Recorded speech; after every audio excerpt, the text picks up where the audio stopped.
Is the GAC Aion Y Plus a car you should continue to overlook, or is there something to this package that really makes it stand out?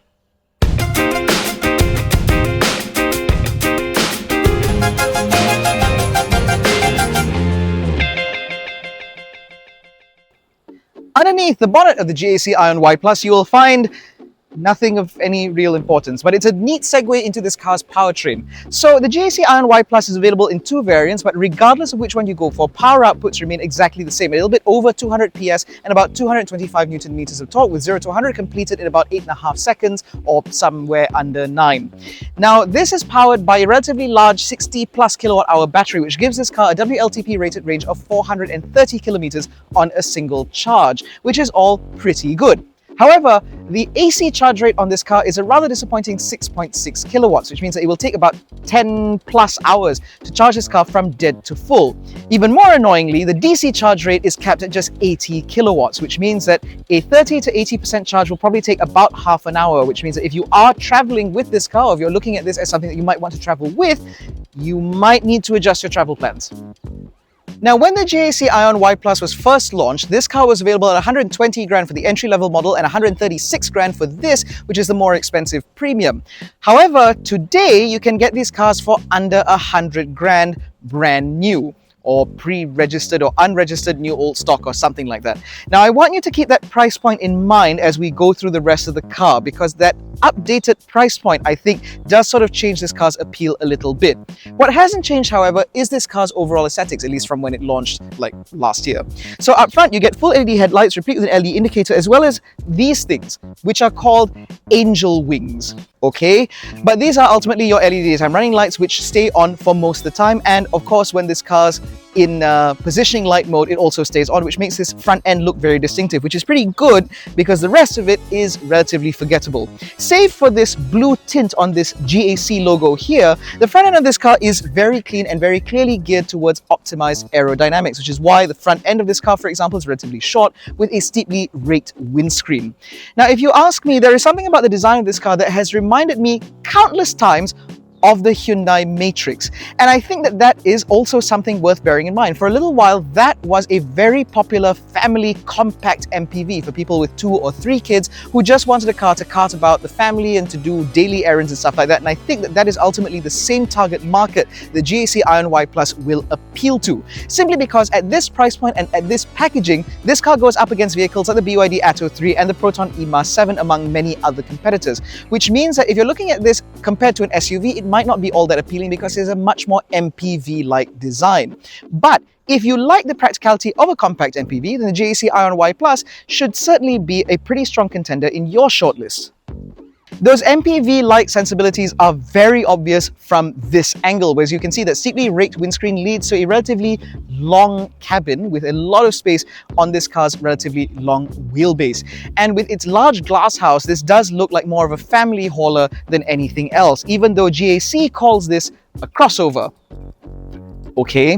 In terms of rolling stock, this car rides on 18-inch alloy wheels wrapped in Chaoyang tires. Not great. But I do appreciate the fact that in terms of the overall design of the wheels, they are relatively simple, which I think is great because a lot of car companies now are found guilty of over-designing the wheels. A nice, simple look like this does have its appeal. Now, moving further down the side, this goes back to what I said earlier about this car having MPV-like sensibilities, which is why the glass area on this car is quite large to provide a good amount of view out as well as a good amount of light in, which is always nice to see. You do get this sort of contrast paneling down here around the wheel arches in order to give this car, again, a crossover-y look, which is not very successful if you ask me. You also get a set of flush door handles, which sit flush with the bodywork when the car is locked, all very de rigueur for an EV of this nature. And you also get a little bit of contrasting here in order to give this car a floating roof effect, although it's minimal at best.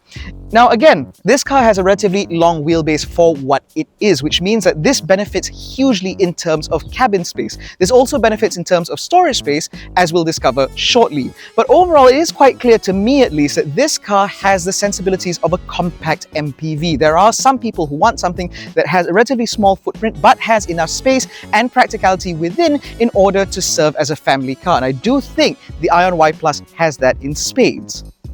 The back end of the Aion Y Plus also retains those sensibilities where, again, you just have this LED light bar as, again, de rigueur within the segment. You get that blue tinted GAC badge here, as well as some interesting surfacing down here on the bumper, which I do think does make the back end of this car look a little bit more interesting.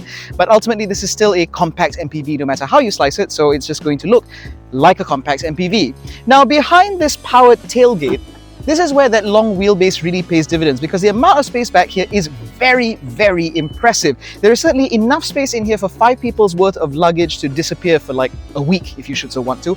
And this boot floor is actually dual level, which means that you can lower it in order to improve verticality to fit even more stuff. And even when you do that, there is still enough space underneath that boot floor to fit a space saver spare wheel, which is something that you really don't get very often in an EV. Now, there is a light, and that's it. But one of the things I find a bit strange about the back end of the Y Plus is the fact that you have these rails here, which seem to suggest that there is a tonneau cover. However, there are no fittings for one, and this car is not offered with one, which means this is just here to show you what you could have had, but GAC didn't give you. Now, you can fold the rear seats flat 60-40, in which case this car becomes basically like a van. And you can fit plenty of stuff back here because this car is, again, very practical. Just like what you'd expect from a compact family MPV, which is what this car is. And again, I would like to remind you that you can buy these cars from under 100,000 ringgit now from GAC, which means that all things considered, this is still a pretty good value package at this point. Now, the interior of the Aion Y Plus, again, looks pretty good for a car that starts from under 100,000 bucks if you ask your GAC dealer nicely. Because the materials in here are all pretty good, lots of soft touch materials about the place, and the color scheme in here is very interesting. Instead of going with the typical all black interior upholstery, instead they've gone with like this light gray or dark sort of mid-tone gray-ish kind of thing, blue stitching, ventilation, and there's even little bits of blue dotted about the place, like on the seats themselves, which I think looks quite nice. Those actually match the same blue that you get here in the center of the air conditioning controls, which I just think is a nice attention to detail. Oh yeah, more blue here. And it's just relatively nice. You get ambient lighting, there's nice materials, even the door pulls feel decently solid, nicer than what you get from a first generation Proton X70. And even the steering wheel, leather wrap, just feels nice to hold and nice to see. It's all quite nice. And on this top spec model, you also get a full-size panoramic sunroof replete with electric sunblind, which means that, again, life in here is nice. Now, moving beyond that, we have to touch on the technology before we get onto the practicality, but I can assure you the practicality is really worth discussing. Now, this is your central infotainment display, which controls the majority of this car's functions, just like every other Chinese EV that money can buy now. Which means that every setting, every whatever that you might need to adjust, all lives within this screen. Now, in terms of the overall interface, it's not bad. It is decently responsive, but in terms of the overall display, it doesn't seem very visually appealing, but it is at least functional. More importantly, when you go into the settings, once you go past all of this nonsense, everything sort of just makes sense. You press the vehicle button and it shows you like this, all these shortcut keys, including your drive modes, of which there are 4. Although technically 3, because it's Eco, Normal, Sport, and then I-Pedal, which is just single pedal drive mode. I don't know why that's a driving mode, but okay. And then beyond that, you've got some stuff here for the smart driving, your energy recovery level, as well as some vehicle settings available here, including the ability to adjust this car's lights, because that's not on the stalk or via a separate button, that's all within the screen. However, the settings menu itself is actually not that bad, at least in terms of its usability, because it is, again, laid out in a way that sort of makes sense. It doesn't require that much adjustment to figure out how this works. So overall, it's okay. Now, beyond this, you also get a 360-degree camera as per usual, and all of this works exactly how you expect it. But I do appreciate the fact that you have 2 sets of views for the side. So for example, if you press here, this shows you the front wheels. You press here, it shows you the rear wheels. Great when you're parallel parking. You also get a 3D mode here, which allows you to spin the car around. As you can see, it is pretty decently responsive, even as you fling it about like that, which no one will ever do, but that's a pretty good display of how fast the processor is in here. Now, one of the things I would like to point out is if I open this drawer, you will see the fact there is an Apple CarPlay logo here, because this car offers wired Apple CarPlay. However, this space here, this is where one would normally find Android Auto, which this car does not have, which is especially annoying for me because I only use Android Auto because I only have an Android. It just seems a bit strange that even though this system is actually based off of Android itself, it doesn't offer Android Auto. whatever. Now beyond that, you get a very large instrument cluster up here with no cowling. Looks very flash and very modern, but actually in terms of the functionality, it is relatively limited. The reason for this is because there's not a lot of customizability here. There's a view button here which allows you to change views from a relatively simple view to a slightly more traditional one with a dial in the middle, as well as another button here to sort of change the information being displayed on the screen, but really it doesn't do much. And on the right you have a display for the clock, and that's all. Like, this whole third of the screen here just shows the clock and nothing else. I can't get that to show anything other than the clock. So I suppose with GAC, why is the seat moving? So I suppose that for GAC, being on time is very important, and your driving position slightly less so. Now in terms of ergonomics, this car is actually not that bad. You can adjust the seat relatively well, although it doesn't offer angle adjustment, only height like many other Chinese cars, and so in order to get a decent amount of under-thigh support, you do need to sit quite high. That said, however, the steering wheel is adjustable for angle, but not for reach, which I think is very strange. But at the very least, where it's sat here, it is at least comfortable enough for me, and about 170 centimeters. I have a good view of the instrument cluster as well as a great view out, because the window line in this car is set relatively low, and when you're sat like this, you've got, again, a good view. Other things to note, you have touch sensitive buttons here on the steering wheel, which are kind of alright. At least they are decently functional, and they are dimpled, which means that it's quite easy for your finger to figure out where it is without having to look at the steering wheel itself. And all of your controls here, your indicators live here, and this is your drive mode selector on the right. Not drive mode, your gear selector stalk is on the right, which you'll also be using in order to activate this car's adaptive cruise control or intelligent cruise control by flicking this down twice. Other than that, there's really not that much interesting in here. Life is pretty good. Small things to note are the fact that you do get a centrally dimming rearview mirror, which is nice to see at this price point, but the ventilation that I mentioned earlier is only available for the driver. So if your passenger has a hot bum, tough. Now in the back of the GAC Aion Y Plus, life is also pretty good. I'm about 170 centimeters, as I mentioned earlier, and so with the front seats in my driving position, I have about that much knee room, which is quite considerable, and I have a good amount of headroom despite this car's standard fit panoramic sunroof with its electric sunblind, which means that, again, life back here is pretty good. Material quality has taken a bit of a hit though, because a lot of this is all hard plastic, but where you do touch, like here and here, it's still soft touch with more of that blue stitching that I mentioned earlier in the front, which means that life is not bad. That said, however, the floor of this car is a little bit high, which means that I don't have that much in terms of under-thigh support, but I can stretch out my feet underneath the seat in front of me to enjoy a little bit more comfort. Also worth pointing out is the fact that this car has a completely flat floor, and because it's quite wide, it does mean that you can fit a third passenger in this middle seat without too much issue at all. And again, because of this car's relatively low window line, it means that no matter where you're sat, you enjoy a pretty good view out, which means that incidences of car sickness should be significantly reduced compared to vehicles with, tiny little letterbox windows. Now, in terms of other amenities back here, you have pretty large door bins. Actually, you can fit a 1.5 litre size bottle in here with a little bit of fudgery. There are some pockets behind the front seats, which is nice to see, as well as a set of crotch coolers because they are mounted very, very low. You also get a singular USB-A port, which joins the singular USB-A port that lives in the front. I don't understand why cars are so stingy with this sort of thing, but there we are. And aside from that, life is pretty good. If you have child seats back here, for example, the ISOFIX mounts are relatively easy to locate, and because the doors are quite large and they open quite wide, even a bulky rear-facing child seat should not be a challenge at all in the back of a GAC Aion Y Plus. Again, sort of underscoring and underlining this car's compact MPV credentials. But of course, if you're just using this car to carry around adults, you also enjoy a deployable center armrest here, which is nice and squidgy with a couple of cup holders, and life is pretty good. If you use this car, or if you're looking at this as a compact MPV or as something where you'll be carrying, say, your elderly parents in very frequently or whatever, this would make a lot of sense because there is a lot of space back here and it is pretty comfortable. And that overall opinion of this car being a nice, sensible, comfortable car extends to the driving experience.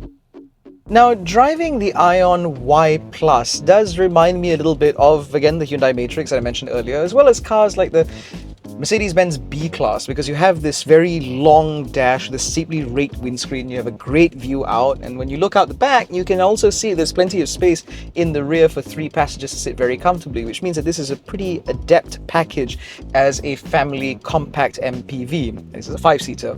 Now, driving this car is actually a pretty interesting experience because it is a clever mix of new age and old school. New age in the sense that obviously this being an electric vehicle, you get a pretty decent amount of punch with that 200 and something horsepower and 225 Newton meters of torque. It's not a lot on paper, at least, but from behind the wheel, the power in this car and torque in this car just feels adequate. This is more than what you need. And besides, 0 to 100, 8.5 seconds is fast enough for a car like this. I mean, let's be realistic about this, shall we? Now, from behind the wheel, this car is pretty comfortable. The primary ride in this car is very well judged because it's not as soft as you might necessarily expect. Going over these speed lines, for example, does reveal the car will fidget just a little bit, but at no point does it feel uncomfortable. The benefit of this suspension setup, obviously, being that body control is very well maintained. So even if you have to change directions very suddenly, it never feels unsettled, although your lane departure warning will go off quite quickly. Now, once you start doing sort of urban speeds, about 80 kilometers an hour or thereabouts, life is pretty good.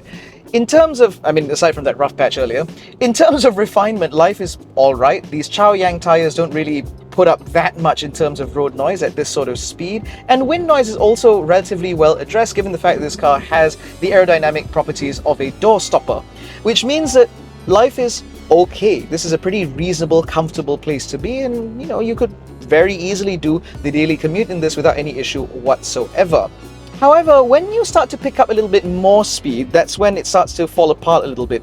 Because firstly, while the ride in this car is not that soft, at least not to the point where it compromises in terms of driver confidence, it isn't also so stiff that you can confidently carry speed into corners. This is very much a car that you need to slow down in terms of managing motorway exit junctions and stuff like that. And also, refinement takes a little bit of hit when you're driving at motorway speeds, because when the speed picks up, that's when these Chaoyang tires start to really kick up a lot of road noise, like a considerable amount. And then wind noise also starts to make itself a little bit apparent sort of around the B-pillar. But, for a car at this price point, honestly, it just all feels very well managed regardless. Because if you were to wind the clock back and compare this to vehicles like, say, the Proton Ertiga, or in fact, even the Honda WRV, not the WRV, the BRV. This is still more comfortable and refined than any of those, so okay la good. Now, when you are driving along, once you've gotten over the refinement or once you've moved past that, you will realize that actually there is some old school sensibility to this car. For example, unlike a lot of other Chinese vehicles, the steering wheel in this car is not overly assisted to the point where it feels like you're not getting any feedback from the road at all. You actually get a pretty decent amount of feel from the rim of the steering wheel, which I find to be very surprising for a new age, new energy vehicle from China. And because of the weighting, it does give you a sense of confidence, particularly when you're driving at slightly higher speeds. Because if you are cruising about 110-ish kilometers an hour, you can do so confidently. You know what the car is doing, it'll track straight and it'll stay perfectly confidently within its lane, which is nice. It's really nice. And on the matter of other controls, the brakes in this car, for example, also feel pretty decently high performance. Like if you do need to step on it and you need the car to stop quickly, it will. This car will stop in a hurry. And this is all very reassuring. If this is, for example, the first EV that you've ever purchased, or if this is something that is replacing your existing family car, getting into this will not feel like it requires that much of an adjustment. So this is all positive, this is all very good. And then you get onto this car's advanced driver assist features. It offers basically level 2 semi-autonomy where you have lane centering and lane departure warning, as you've no doubt heard several times in this video already, as well as traffic jam assist, blind spot monitoring, adaptive cruise control, blah blah blah, the usual gamut of stuff that you would expect from a new car. All well and good. But the thing is, these systems are actually relatively well calibrated. So for example, the adaptive cruise control, if you were to use that in a traffic jam in this car, seems pretty adept and very trustworthy.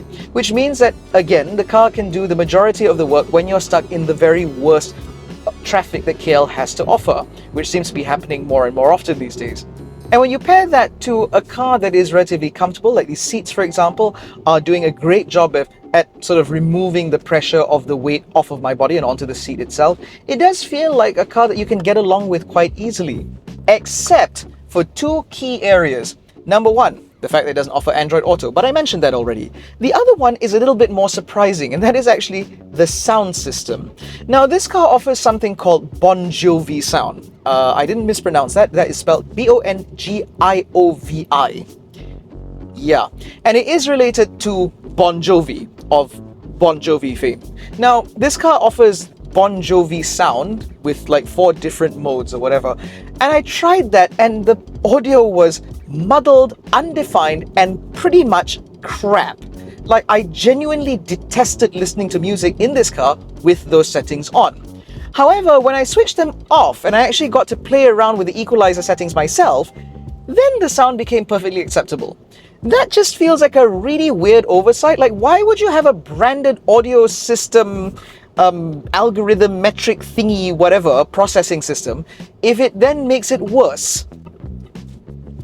But that aside, if you gloss over those 2 things, or more importantly, if you have an iPhone and you don't have to worry about the lack of Android Auto altogether, then this car just makes a lot of sense. If I had 2 children that I need to ferry to school and to football practice or to tennis lessons or whatever, this car would be perfectly good. There's plenty of space in the back for them and their friends. I can fit in a child seat without too much issue at all. Most of the surfaces, if not all of the surfaces in here, appear to be the sort of thing that should be relatively easy to wipe down in case of inevitable family-style spills. So it just feels nice and livable, like a practical, compact family MPV. There is something very likable about a car that is just honest to what it wants to be. Because this car is not aiming to beat supercars with some 0 to 100 time of under 4 seconds. It's not trying to be super plush inside like you'd find on a luxury car. It's not trying to be something that it's not. It's just an honest, good to bones vehicle, and that's nice. I quite like that. Now again, at its original price point of about 120 to 136,000 ringgit, there is no shot in hell of me recommending this car, because that is way too much money for a car like this, given what it offers, and more importantly, given the vehicles that it competes with. But at that adjusted price point, starting under 100,000 ringgit, again, subject to asking your GAC dealer very nicely, then it starts to make a lot of sense, because at that price point, you will struggle to find a vehicle that is larger than this, is as completely packaged as this, that also comes with the reassurance of a distributor like Tanchong Motors. However, if you'd like to not stand out and be a wallflower, then of course you could always get the Proton E-Mas 7, which is incredibly popular and also mildly more efficient in terms of power consumption. Like, this car does anywhere between 16 to 19 kilowatt hours per 100, whereas that car will do comfortably under 16. And if you want something within the segment that drives particularly well, you could get an iCar 03, I suppose. But if you just want an honest-to-goodness family car, something that will last the test of time, that will put up with the rigors of family life, and doesn't seem to offer ridiculous amounts of chintz and chrome and shiny bits and pieces to try and distract you, a car that seems to just be engineered really well, the GAC Aion Y Plus seems to make quite a bit of sense. I just hope that they'll update the software at some point to offer Android Auto. But in any case, that concludes our review of the GAC Aion Y Plus Premium, or whatever this top spec model is called. If you enjoyed this video, please give it a thumbs up, subscribe to the channel, hit the little bell icon to notify every time we make a new upload. Don't forget to follow us on Facebook, Twitter, and Instagram. All the links are in the description below, including the link to join our new WhatsApp channel, where you will join about 2,000 members and counting. Thank you so much for watching. We'll catch you in the next one. Take care, stay safe, and jangan bodoh.